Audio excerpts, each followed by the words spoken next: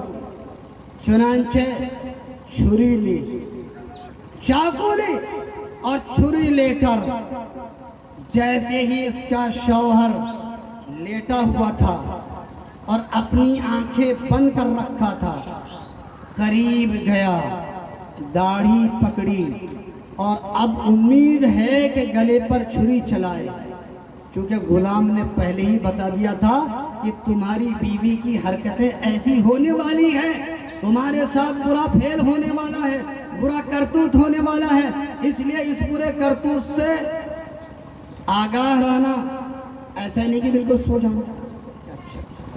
چنانچہ دیکھا آؤ نہ تاؤ، اس نے اپنی بیوی کو لگا دیا گھاؤ، اس نے اپنے بیوی پر ضربکاری لگا دی، چھری پکڑی چھینی اور چھینتے ہی اپنے بیوی کو قتل کر دیا۔ بیوی کو قتل کرنا تھا کہ بیوی کے گھر والے آئے، بھائی آئے، خاندان کے لوگ آئے، خاندان کے لوگ نے اس شوہر کو قتل کر دیا، شوہر کے گھر والے آئے، خاندان والے آئے، اس نے بیوی کے دوسرے فرد کو قتل کر دیا، بیوی کے دوسرے فرد نے تیسرے کو قتل کیا، تیسرے نے چوتھے کو قتل کیا، چوتھے نے پانچویں کو قتل کر دیا، ایک خاندان سے دو خاندان، دو خاندان سے پورا معاشرہ، پورا علاقہ بگڑا، کورٹ کچہری ہوئی، عدالت ہوئی، محکمہ ہوا، پیسے برباد ہوئے، ساری چیزیں برباد ہوئی، ساری چیزیں برباد ہوئی۔ کیا ہوا میرے دوستو، کیا ہوا؟ ارے اگر کوئی گناہگار ہے، ہزاروں گناہ ہے، لاکھوں گناہ ہے، کروڑوں گناہ ہے، گناہ بے شک ہے، لیکن اگر کسی کے اندر عیب جوئی کی عادت ہے، کسی کے اندر برائی کی عادت ہے اور کسی کے اندر چغل خوری کی عادت ہے، تو قرآن کریم نے بڑا نقشہ کھینچا ہے، زبردست نقشہ کھینچا ہے قرآن کریم، جو ابھی آگے بتانے والا ہوں کہ ان لوگوں کو کیا حشر ہوگا جو قرآن کریم عذاب دے گا، کہ پورے خاندان کو برباد کر دیتا ہے، پورے علاقے کو برباد کر دیتا ہے۔ اسی لیے رسول اللہ صلی اللہ علیہ وسلم کے دور میں جمیل ابن عامر، اسی طرح رسول اللہ صلی اللہ علیہ وسلم کے دور میں ولید بن مغیرہ، امیہ بن خلف، یہ نالائق سب سے زیادہ چیبی چبی رسول اللہ صلی اللہ علیہ وسلم کا مخالف تھا۔ ایک بات یاد رکھیو، یہاں علماء کرام موجود ہیں، آپ کتابوں کو پڑھتے ہیں، سیرت کا مطالعہ کرتے ہیں، آپ شاعر صاحب ہمیشہ یہ کہتے ہیں رسول اللہ صلی اللہ علیہ وسلم نرم ہوتے، نرم دل تھے، نرم طبیعت تھی، نرم انسان تھے، آپ نے کسی کے لیے بددعائیں نہیں کی، اپنے دشمن کے لیے بھی بددعائیں نہیں کی۔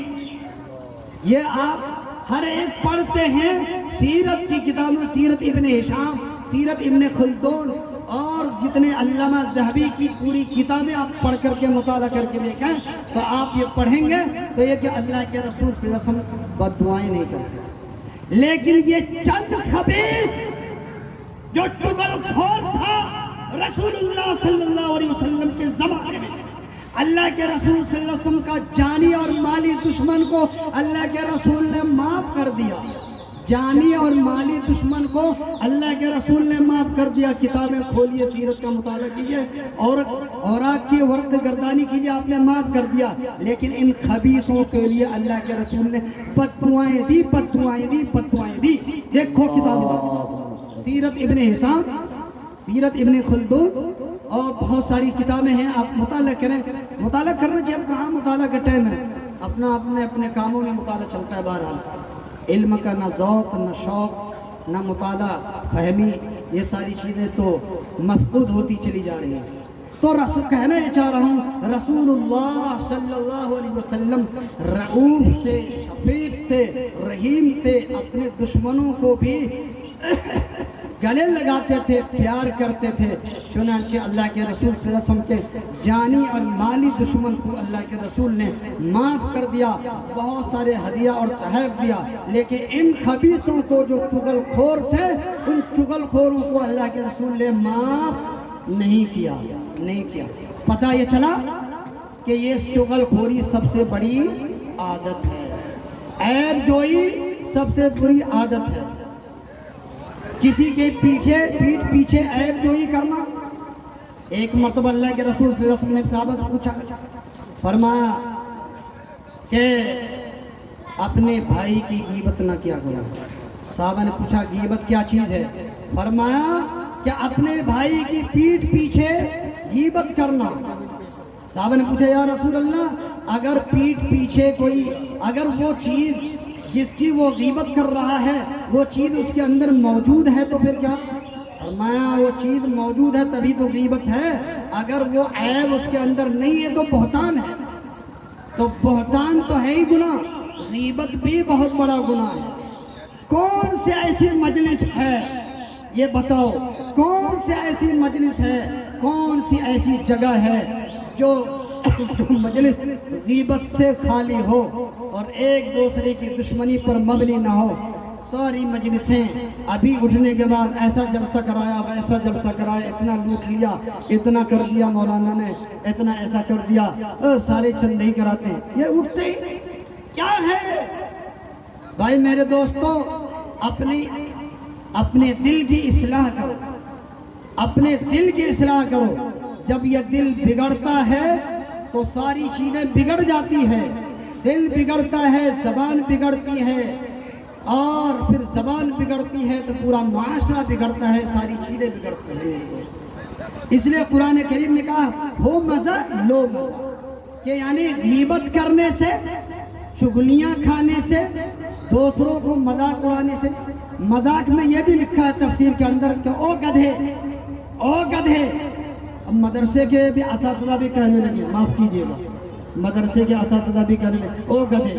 او گدھے کہنا بھی حرام ہے۔ یا ایھا الذین آمنوا لا یسخر قوم من قوم عسى ان یکونوا خیرا منهم۔ تفسیر مظہری، تفسیر ابن کثیر، علامہ ذہبی کی تفسیر اٹھا کر دیکھیں اور مطالعہ کریں، ہے یا نہیں ہے۔ یا ایھا الذین آمنوا لا یسخر، او گدھے، کسی کو کہنا او گدھے، کسی کو کہنا او سور، کسی کو کہنا او لنگڑے، کسی کو کہنا او اندھے، او کسی کو او کانے، او کسی کہنا او گونگے۔ بھائی کوئی کالا ہے، کوئی گورا ہے، کوئی لمبا ہے، کوئی ناٹا ہے، کوئی چھوٹا ہے، کوئی بڑا ہے، یہ ساری چیزیں، جتنے انسان ہیں، جتنے مخلوقات، اس کو کس نے پیدا کیا؟ بھائی کس نے پیدا کیا؟ بتاؤ، ہاتھ اٹھاؤ، کس نے پیدا کیا؟ اللہ نے پیدا کیا۔ لہذا کسی کے عیب کوئی اگر کر رہا ہے، او لنگڑے، او لنڈے، او طرح طرح کے عیب جوئی کر رہا ہے، تو اللہ کی بنائی ہوئی، اللہ کی خلقت میں وہ عیب لگا رہا ہے۔ اور جو شخص اللہ کی خلقت میں عیب لگائے وہ سب سے برا انسان اور سب سے پاپ انسان ہے، اللہ اسے برداشت نہیں کرتا ہے۔ ایک یاد رکھو، سارے گناہ ہیں، ایک حقوق اللہ ہے، ایک حقوق العباد ہے۔ حقوق اللہ تو آپ جانتے ہیں کہ اللہ کے حقوق ہیں، عبادتیں ہیں، ریاضتیں ہیں، نماز ہیں، جو ہے، لیکن حقوق العباد یہ ہے جو بندوں سے حقوق متعلق ہیں، وہ بندے ہی معاف کر سکتے ہیں۔ اگر بندے معاف نہ کریں تو اللہ کبھی معاف نہیں کرتا ہے۔ اس لیے میرے دوستو، عیب جوئی نہایت نقصان ہے۔ دو چیزیں ہم نے بتائی آپ کے ساتھ، دو خرابی۔ اچھا، یہ دو خرابی کیوں ہوتی ہے؟ اکڑ کیوں پیدا ہوتی ہے؟ یہ اس لیے ہوتی ہے، قرآن کریم نے کیا کہا؟ وَيْلٌ لِكُلِّ هُمَزَةٍ لُمَزَةٍ الَّذِي جَمَعَ مَالًا وَعَدَّدَهُ۔ یہ خرابی وہ اس لیے ہوتی ہے کہ مال جمع کر رکھا ہے، مال جمع کر رکھا ہے، وعددہ اور گن گن کر رکھتا ہے، خوب مال کماتا ہے، پیسے کماتا ہے، اور وہ پیسے اور مال صرف اس لیے کہ دوسروں کو دکھاوا کرے، تعلی کرے، کبر کرے، بڑائی کا اظہار کرے۔ بڑائی کے اظہار کے لیے